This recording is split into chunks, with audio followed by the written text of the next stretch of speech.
The laughter cut through the chamber like a blade, sharp, mocking, and loud enough to make heads turn.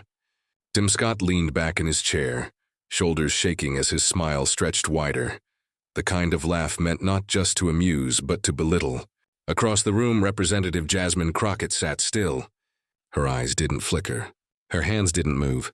She let the moment hang in the air, unbroken, as the echo of his laughter bounced against the marble walls. It wasn't just a laugh. It was a dismissal, a performance, a signal to everyone watching that he thought her unworthy of seriousness. Cameras zoomed in. The chamber shifted. A few uneasy glances exchanged across the room, as if people already knew this was more than banter. It was about to become history. The narrator's voice pierced the tension. What happens when arrogance mistakes itself for power? What happens when a man laughs at brilliance, not knowing he's seconds away from being humbled? The stillness around Crockett was electric. Her silence wasn't weakness, it was gathering strength. Every tick of the clock drew the audience in closer. The reporters in the back leaned forward, sensing the storm was only waiting for its moment. Scott kept grinning, unaware he was digging his own grave with every chuckle. Because in politics, laughter can be a weapon. But in Crockett's hands, dignity was sharper. She didn't flinch. She didn't rush. She simply prepared. Her calm became the most dangerous thing in the room. And then came the hook. One line, just one, would freeze Tim Scott in place, cut through his laughter, and leave the entire chamber in stunned silence. The narrator whispers, "He thought he was laughing at her." In truth, he was laughing at his own downfall. The chamber braced itself. The cameras stayed fixed. Something unforgettable was about to be unleashed, and no amount of laughter could soften its blow. But how did it come to this? And why was everyone already bracing for a moment they'd never forget? The chamber wasn't just filled with senators, representatives, and aides. It was filled with history. Every inch of the room carried weight. Every gaze carried expectation. This wasn't a minor exchange. It was a performance before the eyes of a nation. Cameras lined the back wall, lenses hungry for the slightest twitch. The smallest gesture that could be clipped, shared, and spread to millions within seconds. And America was watching for many. This wasn't just about policy or procedure. It was about who gets to hold dignity in the face of dismissal, whose voice carries weight when centuries of power have told certain voices to remain quiet.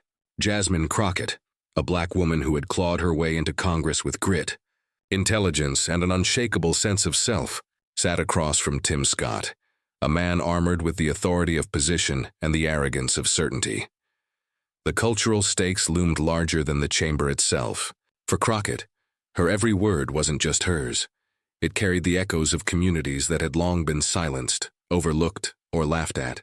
For Scott, the laugh wasn't just his. It symbolized an entrenched conservatism that thrived on belittling rather than engaging, on mocking rather than listening. And what made the moment even sharper was the irony of the man across from her. Tim Scott, a politician who had built much of his image on being the exception, the one who could smile through inequality, had chosen laughter as his weapon. But that laughter revealed something else, insecurity masked as confidence. The narrator asks, what happens when the mask slips, when power reveals its pettiness? This was no ordinary sparring match. It was dignity versus derision. The calm of Crockett's presence against the arrogance of Scott's laugh, a collision not just of two people but of two Americas. One trying to hold on to its old hierarchies, the other demanding to be recognized in its full, unflinching humanity. Even the silence had meaning. Crockett's composure wasn't hesitation, it was strategy. She knew when to strike, and in her stillness she was teaching a lesson. The one who laughs loudest isn't the one who wins. Tim Scott kept laughing. The room shifted again. Phones buzzed in the hands of reporters. Messages firing out, something's building. The narrator cuts in again, voice low. Urgent? What came next wouldn't just stun the chamber. It would electrify millions across the nation. The stage was set. The players were locked in, and history was only seconds away from being written. Tim Scott's laugh didn't come from nowhere. To understand why it carried such weight in that chamber, you have to understand the man behind it, the trajectory of his rise, the contradictions in his public persona, and the fault lines that had always been there, waiting to split open under pressure. Scott had built his brand carefully. He was the Republican who could smile through a storm, the senator who styled himself as proof that America's racial wounds had healed if you just worked hard enough. For years, he leaned into being the exception, the man who could stand in rooms filled with conservative power brokers and claim that his very presence was evidence of progress. He often spoke about his roots, growing up poor, being raised by a single mother, struggling in school before finding mentors who pushed him to succeed. It was an undeniably powerful story, but over time that story hardened into a political shield, one he wielded to dismiss criticisms of systemic injustice. If he had made it, then why couldn't others? And in that logic, injustice didn't require dismantling, it required denial. This was the paradox of Tim Scott. To some, he was a symbol of perseverance. To others, he was a tool for maintaining the very structures that his own life should have compelled him to challenge.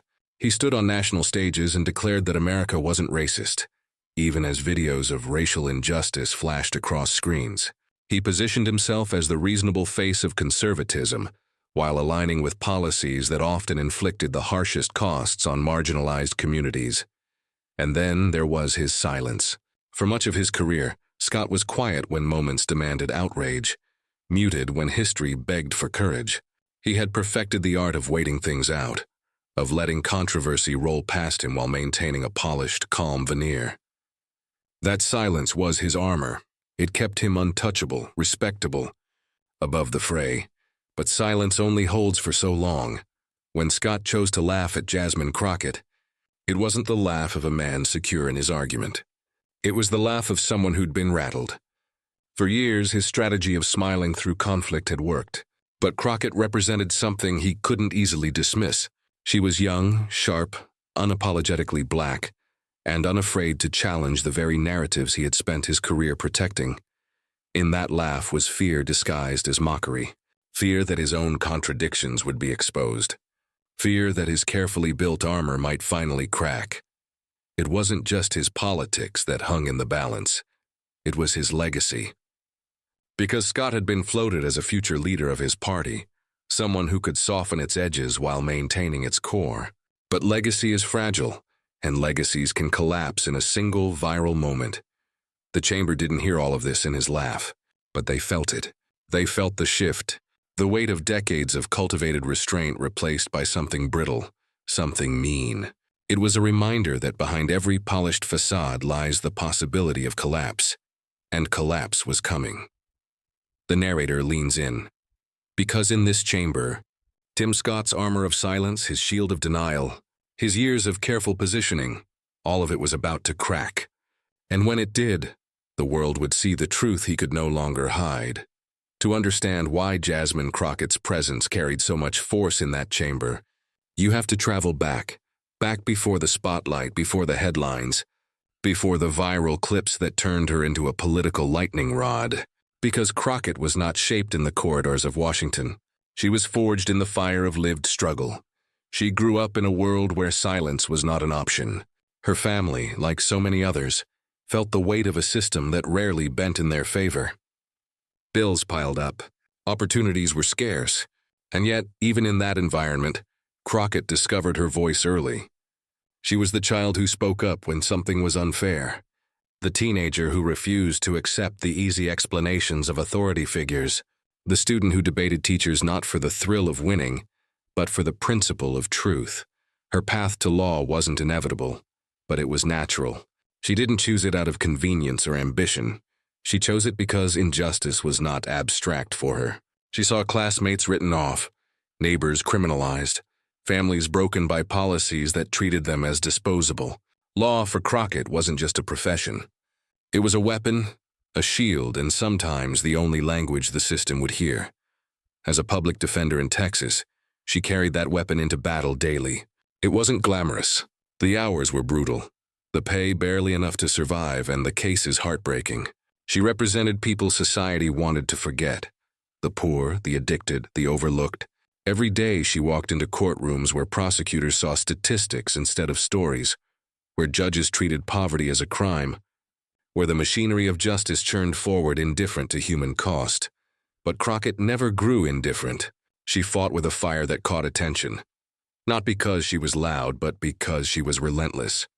She would dig into case files until midnight, uncovering details others had ignored. She challenged unfair rulings with the kind of courage that often risked her own standing. And in those courts, she developed the sharp edges of her style. Quick wit, unflinching confidence, a refusal to be intimidated by men in suits who thought her presence was an accident. It wasn't long before she realized that defending clients one by one wasn't enough. The problems weren't just individual, they were systemic. So she ran for office, stepping into the brutal world of politics with the same audacity she carried into court. People doubted her. They said she was too raw, too blunt, too unwilling to play the quiet game that politics demanded. But Crockett had no interest in quiet. She had seen what silence produced, and she refused to reproduce it. Her rise was not smooth. She took hits sometimes from opponents, sometimes from her own side. She was called angry, aggressive, unpolished. But those words, meant as insults, became part of her strength. Because Crockett knew the truth. Anger is sometimes the most honest response to injustice. Aggression is sometimes the only language power understands. And unpolished, that was just another word for authentic. By the time she arrived on the national stage, Crockett was already seasoned. She knew what it meant to be underestimated, dismissed, talked over. And she knew how to flip those moments into victories. Her speeches cut like blades, not because they were rehearsed, but because they were rooted in real experience. Her questions in hearings made headlines because they exposed contradictions no one else dared to name. Crockett didn't enter politics to play the game. She entered to disrupt it. And disruption is exactly what she brought to that chamber. That's why the laugh from Tim Scott mattered. 'Cause Crockett was not just another politician in that room. She was the embodiment of a different narrative, the counterweight to everything Scott's career had represented. Where he claimed America's wounds were healed, she pointed to the scars still bleeding. Where he used his story to justify denial, she used hers to demand accountability. She wasn't simply there to win a debate. She was there to speak for those whose voices had been muted.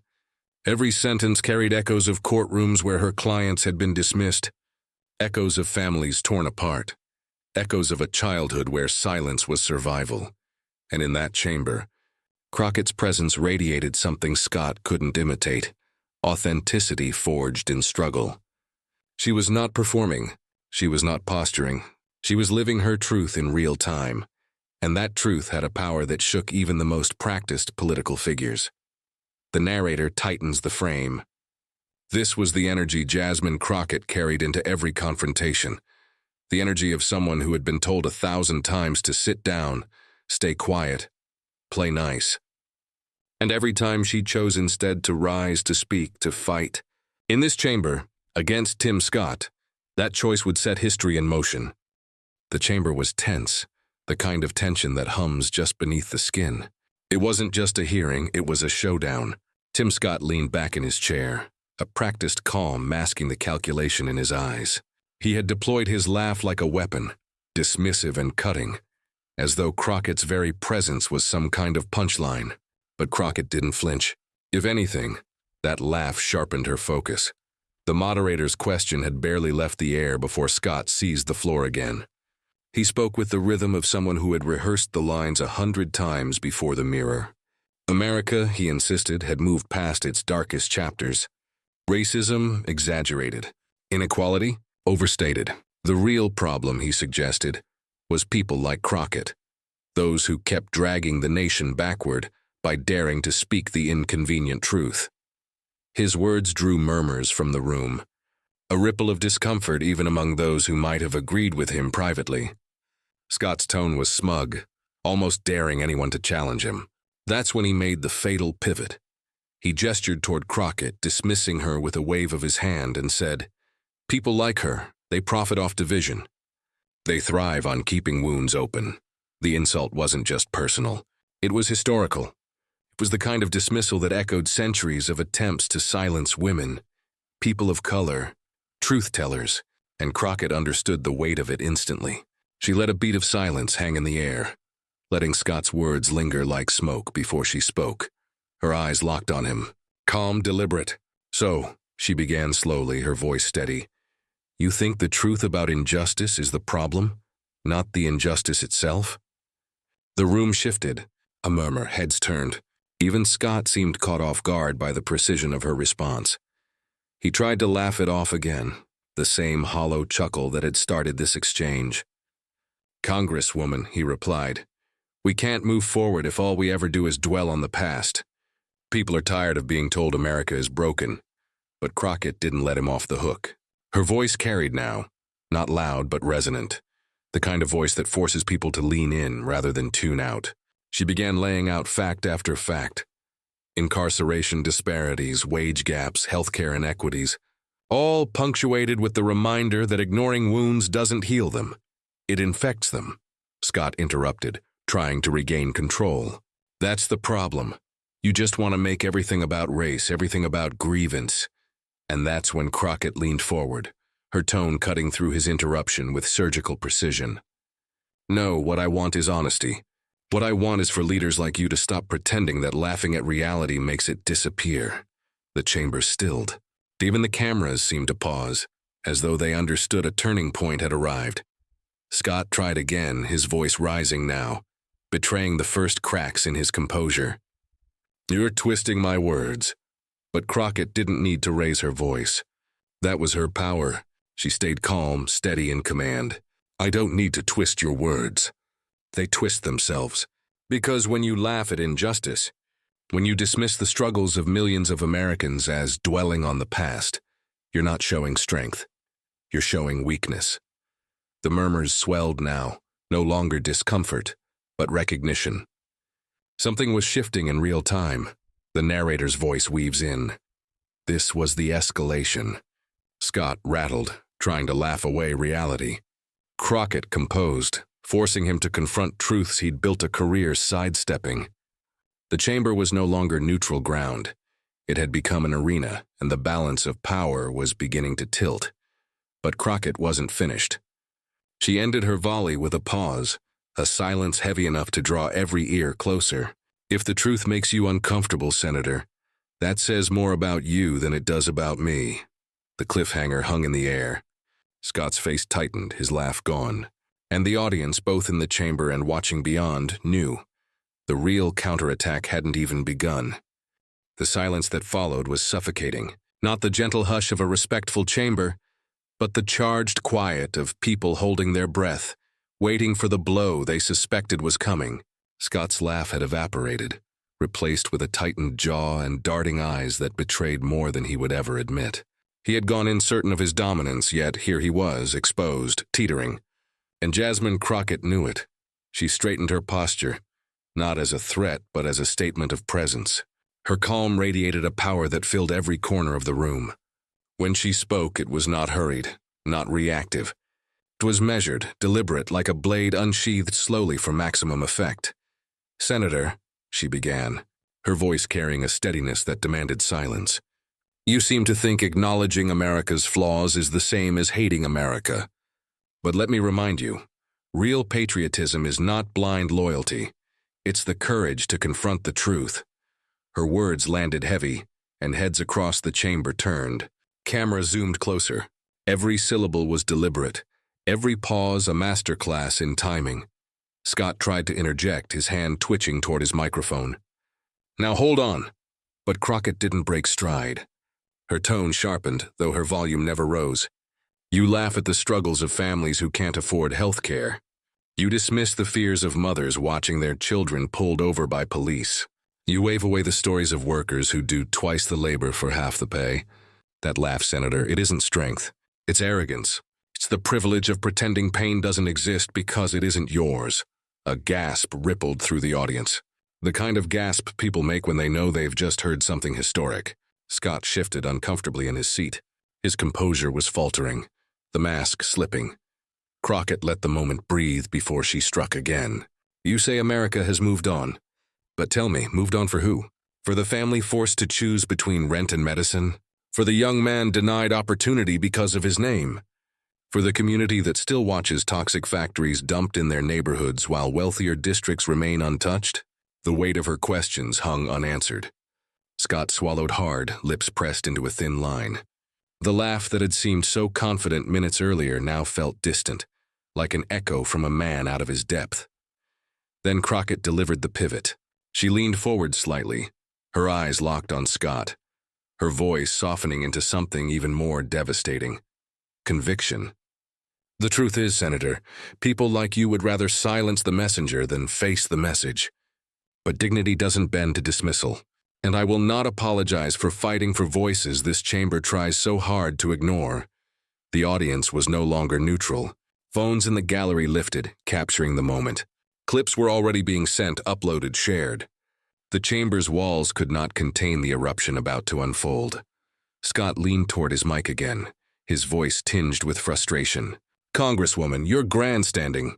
She didn't let him finish. Her interruption wasn't loud, but it was surgical.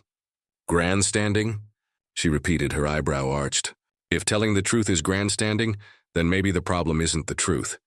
It's your discomfort with it." A collective "oh" spread through the room, the unmistakable sound of a crowd sensing a knockout. Crockett pressed on, her rhythm accelerating now, each line stacking on the last like bricks, building a wall Scott could no longer scale. "You accuse me of profiting off division. But what's more divisive than laughing at the suffering of your fellow Americans? What's more corrosive than pretending inequality is fiction, while people are living its consequences every single day? What's more un-American than dismissing those who demand this country live up to its own promises?" Scott sat back, his hands folded tightly together, his eyes blinking rapidly. The chamber could see it. He was cornered. And then came the line, the one that would echo far beyond that room. Crockett paused, letting silence stretch just long enough to sharpen the blade. Her eyes didn't leave Scott's. "Senator, history doesn't remember the ones who laughed at injustice. It remembers the ones who stood up to it." The chamber froze. For a heartbeat there was nothing. No shuffling, no coughs, not even the scratch of a pen. Just the raw weight of her words sinking in. Then like a tidal wave, the reactions came. Gasps, murmurs, even a few stunned claps before the gavel struck to restore order. Scott's face reddened, his forced smile failing to hide the humiliation. His laugh, once his weapon, had been turned against him. The narrator's voice carried through, amplifying the moment. It was more than a clapback. It was a mic drop, a truth bomb detonated in the heart of power. Crockett hadn't just defended herself. She had redefined the battlefield. And in doing so, she exposed the fragility of arrogance when confronted with dignity. Crockett sat back, her composure unbroken, as though she had merely stated the obvious. But everyone knew what had just happened. This wasn't routine debate. This was the kind of exchange that etches itself into the collective memory of a nation. Across the chamber, staffers whispered. Journalists scribbled frantically. Outside the walls, social media was already on fire. Clips of her words were racing across timelines. Hashtags forming, captions stamped in bold. History doesn't remember the laugh. It remembers the fight. Scott, for the first time that day, had no words. His smirk was gone, his laugh silenced. His only choice was to sit in the wreckage of his own arrogance, while Crockett's words continued to reverberate. And as the chamber sat in stunned silence, the narrator delivered the bridge to what was coming next. But while the chamber reeled from the shock, the true storm was only beginning. Because Crockett's words would not stay confined to those marble walls. They were about to ignite a fire across the nation. The gavel's echo faded, but the reverberations of Crockett's words had only just begun. Inside the chamber, the air still crackled with disbelief. Outside, the reaction spread like wildfire. Within minutes, the clip of her mic drop line was ripped, uploaded, and unleashed across social media. On Twitter, hashtags erupted with volcanic force. Crockett clapback shot to the top of trending lists within the hour. History remembers followed close behind, as activists, journalists, and everyday users latched onto her unforgettable line. The video snippets multiplied, captioned, remixed, looped endlessly. Some slowed down the exact moment Scott's smirk faded. Others highlighted the hush that followed, zooming in on the stunned expressions of the chamber. Progressive leaders wasted no time amplifying the moment. Alexandria Ocasio-Cortez tweeted, "This is what standing in truth looks like. Representative Crockett didn't just win a debate, she gave voice to millions. Ayanna Pressley posted the clip with 3 words: dignity, courage, power.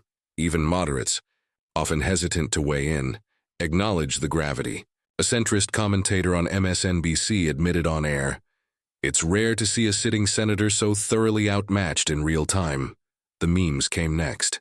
One showed Scott laughing in the first frame, followed by Crockett's solemn stare in the second. Captioned, "When you laugh at dignity but dignity claps back." Another featured Crockett's quote pasted over images of civil rights marches, blending her words with historical resonance. TikTok stitched her speech into trending audio, paired with montages of activists, protests, and everyday Americans refusing to be silenced. But it wasn't only praise. Conservative pundits scrambled to contain the fallout. Right-wing outlets tried spinning her remarks as angry grandstanding, but the footage betrayed them.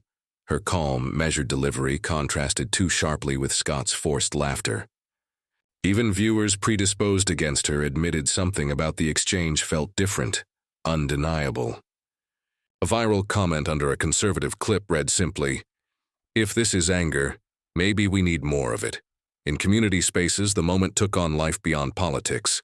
Black mothers shared the clip with captions like, "This is for every time they tried to laugh us out of the room." Immigrant families passed it around with pride, claiming Crockett's words as their own. The symbolism was electric. A black woman refusing to be diminished, standing firm against the dismissive power of privilege. Cable news seized on the drama. CNN replayed the confrontation on loop, their panelists dissecting every pause and facial expression. Fox News downplayed it, but even their anchors couldn't ignore Scott's visible discomfort. On late-night shows, comedians reenacted the exchange, exaggerating Scott's awkward silence for laughs, but always preserving Crockett's line as untouchable, almost sacred. The ripple effect went global. International outlets like The Guardian and Al Jazeera picked it up, framing it as part of America's ongoing battle with race, class, and dignity in politics. Foreign commentators marveled at how one line could freeze a courtroom and ignite a national conversation. And yet, beneath the viral memes and headlines, something deeper stirred. Students in classrooms watched the clip as professors framed it within America's long history of rhetorical battles for justice. Activists planning marches quoted her line on flyers. Church sermons invoked her words as a call to moral courage. It wasn't just a trending moment. It was a seed planted in the cultural consciousness. The narrator's voice cut in, carrying the emotional weight. This wasn't just about one senator's arrogance meeting one congresswoman's composure. It was about who America chooses to be when tested. Will we laugh off the suffering of our neighbors? Or will we stand, as Crockett did, in the conviction that dignity cannot be mocked into silence? Scott, meanwhile, found himself under a different spotlight. Reporters hounded him for comment, asking if he regretted laughing. His rehearsed deflections only fueled the perception that he had lost more than a debate, that he had lost a measure of credibility.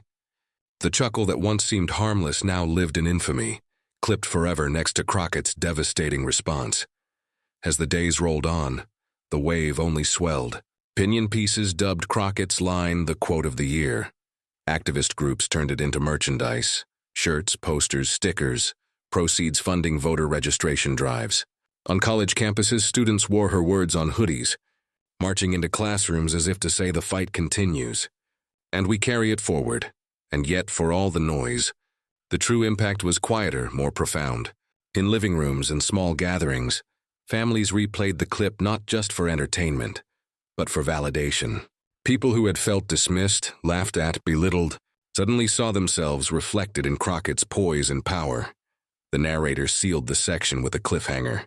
But viral fame was only the surface. Beyond the headlines and hashtags, something far greater was awakening. Because Crockett's moment wasn't just a confrontation, it was a catalyst. And what it sparked was bigger than politics, bigger than any chamber, bigger than one senator's laugh. It was a shift in the story America tells itself about dignity and power. The storm of headlines and hashtags eventually settled, but the resonance of that exchange refused to fade. For all the viral energy, the essence of Crockett's moment boiled down to something far more enduring. A reminder that dignity is not a posture, not a costume of authority, it is a choice, made again and again, even under fire. In that chamber, Tim Scott had relied on a familiar tactic. He wielded laughter as a weapon, a performance meant to minimize and belittle. It was the kind of laugh countless people knew too well. The laugh that says your story isn't worth taking seriously. The laugh that dismisses struggle as exaggeration. The laugh that cloaks privilege and smugness. His was the arrogance of thinking a chuckle could flatten the truth. Crockett's response revealed the opposite. She did not raise her voice, did not match mockery with mockery. She stood on conviction. Every word carried the weight of lived experience, of communities unseen and unheard, of voices too often drowned out by the noise of power. And in doing so, she proved that true authority does not need to shout. It only needs to stand unshaken. The narrator's voice wrapped the lesson tightly. Power can wear many faces, titles, robes, microphones, smirks. But dignity? Dignity needs no disguise. It shines through unbroken calm, through courage that doesn't bend, through the clarity of truth spoken plainly. For progressive audiences, the symbolism was undeniable. Crockett represented not just a single lawmaker, but an embodiment of those who have been told to wait their turn, to lower their voices, to laugh along in order to survive. By refusing to shrink, she reframed the entire encounter. She showed that history doesn't belong to the loudest in the room. It belongs to those who refuse to be silenced. The contrast could not have been sharper. On one side, arrogance attempting to crush with ridicule. On the other, resilience transforming insult into revelation. And in that contrast, the moral stood out as clear as daylight. Courage is not the absence of fear, but the presence of truth spoken when it matters most. Crockett's composure carried echoes of past battles for justice. It connected her to the long line of leaders and ordinary people who had faced mockery, scorn, even violence, yet answered with resolve. In her calm defiance, viewers recognized the spirit of civil rights marchers, immigrant mothers, queer activists, and every marginalized voice that refused to vanish. The narrator leaned in with gravity. This wasn't just Crockett versus Scott. This was arrogance against dignity, dismissal against conviction, privilege against justice. And in that clash, history reminded us, it is always dignity that outlasts. The lesson extended beyond politics. Viewers carried it into their workplaces, classrooms, and family dinners. The takeaway was universal. When faced with belittlement, one does not need to stoop down to respond. One can hold steady, speak truth, and let the arrogance of others collapse under its own emptiness. Crockett's line became more than a clapback. It became a mantra, a reminder that every generation is tested, and every individual faces moments where laughter or disdain tries to silence them. And in those moments, dignity is not just an option. It is a weapon sharper than ridicule, stronger than smirks. The crescendo carried the story to its peak, because in the end, Crockett did more than silence a senator's laugh. She redefined what power looks like in America. She showed that legacies are not built by those who belittle, but by those who stand unbroken. This wasn't just a debate. It was dignity rewriting history in real time. And with that, the stage was set for the final call, not just to watch, but to act, to share, to carry the spark forward. The image lingered. Tim Scott's laughter fading, Jasmine Crockett's words cutting through the chamber with the precision of history. The title of this very story had come to life. A senator tried to laugh her off, but seconds later he regretted everything, and America saw it, because this wasn't just a witty exchange, not just another clip lost in the churn of political noise. This was a turning point, a reminder that one voice armed with dignity can silence even the most dismissive arrogance. Crockett didn't just defend herself. She defended the idea that every community, every story, every struggle deserves respect. And that is why her moment struck so deep. It wasn't just about winning an argument. It was about rewriting the terms of power itself. She showed us that legacies aren't carved by those who sneer, but by those who stand. The narrator leans in with finality. Because in the end, dignity doesn't just win arguments, it defines legacies. And tonight, Jasmine Crockett reminded us that history will always remember the ones who stood with courage when it mattered most. That's where you come in. If you believe in voices like Crockett's, voices that cut through the noise, that refuse to be silenced, then join this movement. Subscribe to this channel so you don't miss the next chapter in this fight for truth. Share this story so the echo of Crockett's words can spread beyond this screen. Leave a comment and add your voice, because this isn't just our story, it's yours too. This moment was not the end. It was the spark of a wave, and the question now is simple. Will you just watch history unfold, or will you be part of it?